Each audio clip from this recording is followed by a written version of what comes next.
Hi guys, कैसे हैं आप लोग? आशा करते हैं बहुत अच्छे होंगे। मैं अरमान खान आप सभी का वेलकम स्वागत करता हूं, अभिनंदन करता हूं। तो आज हम सब लोग मिलकर एक ऐसे महापुरुष की जयंती मना रहे हैं जिसने देश को अखंड भारत बनाया उस समय जब हमारे देश में कोई संसाधन उपलब्ध नहीं थे। जी हाँ, मैं बात कर रहा हूँ लाल आप समझ गए होंगे किसकी बात कर रहा हूँ। सरदार वल्लभ भाई पटेल की। जी हाँ, देश के पहले उप प्रधानमंत्री, देश के पहले गृह मंत्री। जी हाँ, सरदार वल्लभ भाई पटेल, द लौह पुरुष ऑफ इंडिया। क्या क्या क्या नाम हम दें।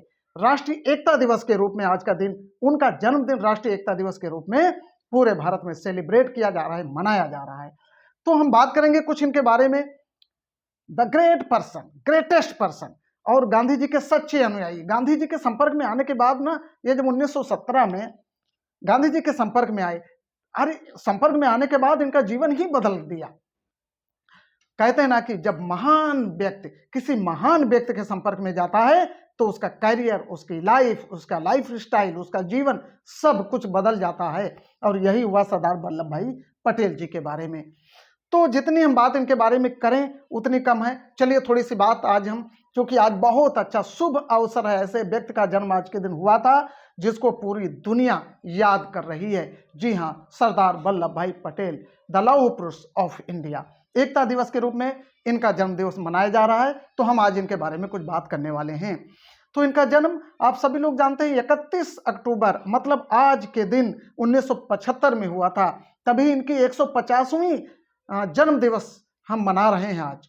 ठीक है, और इनकी मृत्यु कब हुई थोड़ी सी उसको भी यहीं पे बता देते हैं, फिर आगे बढ़ते हैं। इनकी मृत्यु हो गई थी 15 दिसंबर 1950। जी हाँ, 15 दिसंबर 1950 को संविधान लागू होने से पहले इनकी मृत्यु हो गई थी। और देश के पहले गृह मंत्री बने थे, देश के पहले उप प्रधानमंत्री 1947 में बने थे। ठीक है, तो उस समय क्या था, भारतीय स्वतंत्रता संग्राम में इन्होंने गांधी जी के संपर्क में आने के बाद उसमें हिस्सा लिया, स्वतंत्रता आंदोलन में हिस्सा लिया, गांधी जी के साथ बहुत सारे काम किए।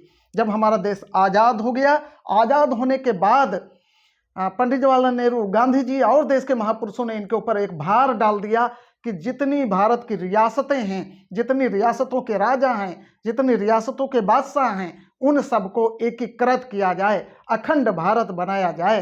तो ऐसे में अगर सर्वोपरि कोई व्यक्ति आया तो वो सरदार वल्लभ भाई पटेल जी आए।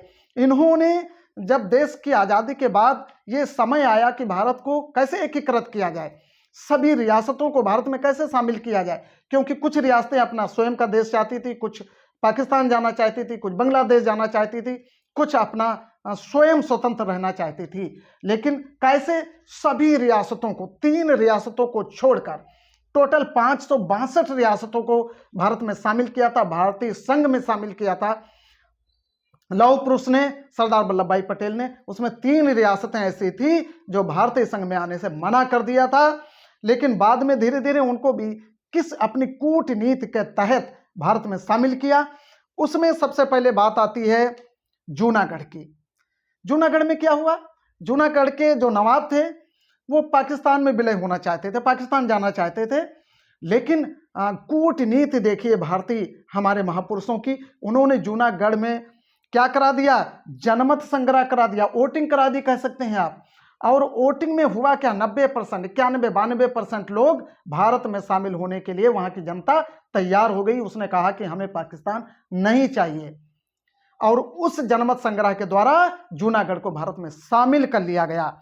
और इसके बाद नंबर आया हैदराबाद। हैदराबाद के निजाम वो तो बिल्कुल नहीं चाहते थे, वो तो ना पाकिस्तान ना भारत, वो स्वतंत्र रहना चाहते थे, कहते थे हमें किसी में नहीं जाना है। लेकिन देखिए हमारे महापुरुष सरदार वल्लभ भाई पटेल की कूटनीति देखिए, उन्होंने क्या किया, सैन्य बल का प्रयोग किया, सैन्य बल भेजा हैदराबाद। और सैन्य बल भेजने के बाद हैदराबाद के जो निजाम थे उन्होंने आत्मसमर्पण कर दिया, कहे हमें युद्ध नहीं करना है, हम भारत में शामिल हो जाएंगे, पाकिस्तान नहीं जाना हमें।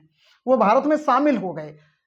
उसके बाद बात आई जम्मू कश्मीर की। जम्मू कश्मीर के राजा उसमें हरि सिंह, उन्होंने क्या कहा, उन्होंने शामिल होने का नाम ही नहीं लिया, ना पाकिस्तान गए ना भारत गए, बोले हम स्वतंत्र रहेंगे।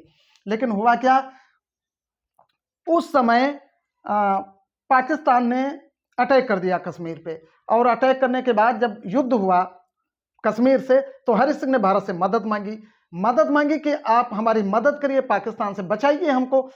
उस समय एक मौका मिला सरदार पटेल जी को, उन्होंने कहा कि हम आपकी मदद करेंगे, आपके साथ आएंगे, लेकिन आपको विलय पत्र पर हस्ताक्षर करना होगा। आप हस्ताक्षर करिए, हमारे देश में विलय होइए, हम आपकी रक्षा करेंगे। और यही हुआ, एक शर्त रखी गई, कंडीशन रखी गई, और फिर भारत ने कहा कि हम आपकी मदद करेंगे, और ऐसे हुआ।